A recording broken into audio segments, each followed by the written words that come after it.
ঢিঙৰ দুৰ্ভগীয়া যুৱতীগৰাকীৰ কাৰণে ন্যায় বিচাৰি অসমৰ আবাল বৃদ্ধ বনিতাই ন্যায় বিচাৰিছে সকলো ৰাজপথত নামিছে আমি সদৌ অসম ছাত্ৰ সন্থাই আৰম্ভণিৰ পৰা কৈ আছো যে এই ঘটনাৰে জড়িত নৰপিশাচকেইটাই শাস্তি পাব লাগিব আজি ঢিঙত ৰাইজৰ মাজত উপস্থিত হৈ আমি সেই একেই কথাকে দুহাৰো আৰু ঢিঙৰ ৰাইজৰ পৰা ঢিং আঞ্চলিক ছাত্ৰ সন্থাৰ সতীৰ্থসকলৰ পৰা এটা কথা গম পাইছো যে দুৰ্ভগীয়া পৰিয়ালগৰাকীৰ আৰ্থিকভাৱেও বৰ বিশেষ সচ্ছল নহয় আৰু সেই কাৰণে আজি কিশোৰীগৰাকীৰ পৰিয়ালৰ অনুমতি সাপেক্ষে এতিয়াৰে পৰা কিশোৰীগৰাকীৰ উচ্চ শিক্ষাৰ সমস্ত দায়িত্ব সদৌ অসম ছাত্ৰ সন্থাই বহন কৰিছোঁ আৰু তেওঁ যি পঢ়িব বিচাৰিব যিমান বেছিকৈ পঢ়িব বিচাৰিব সদৌ অসম ছাত্ৰ সন্থাই তেওঁৰ পঢ়া শুনাৰ সমস্ত ব্যয় আমি বহন কৰিম।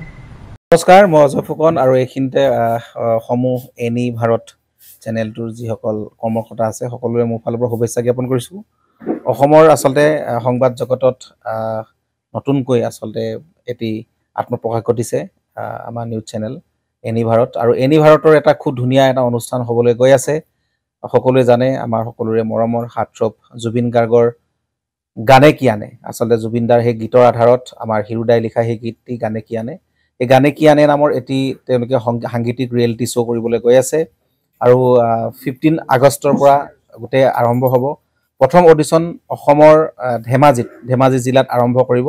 গতিকে সমূহ যিসকল প্ৰতিভা আছে, যিসকলে গান ভাল পায়, যিসকলে তেওঁলোকৰ নিজৰ প্ৰতিভা আচলতে দেখুৱাব বিচাৰে, এই ৰিয়েলিটি শ্ব'ত গানে কি আনে এই প্ৰতিযোগিতাত অংশগ্ৰহণ কৰক আৰু খুব ধুনীয়া আপোনালোকে সুবৰ্ণ সুযোগ লাভ কৰিব। লগতে ইয়াতে পুৰস্কাৰ আছেই, বিভিন্ন ধৰণৰ উপহাৰো আপোনালোকে লাভ কৰিব আৰু লগতে এগৰাকী প্ৰতিষ্ঠিত আচলতে এগৰাকী শিল্পী হিচাপে অসমৰ সাংস্কৃতিক জগত আপোনালোক প্ৰতিষ্ঠা লাভ কৰিব। গতিকে গোটেই অনুষ্ঠানটোলৈ মোৰ ফালৰ পৰা শুভকামনা থাকিল আৰু লগতে এই অনুষ্ঠানটোত আপোনালোকে অংশগ্ৰহণ কৰিব।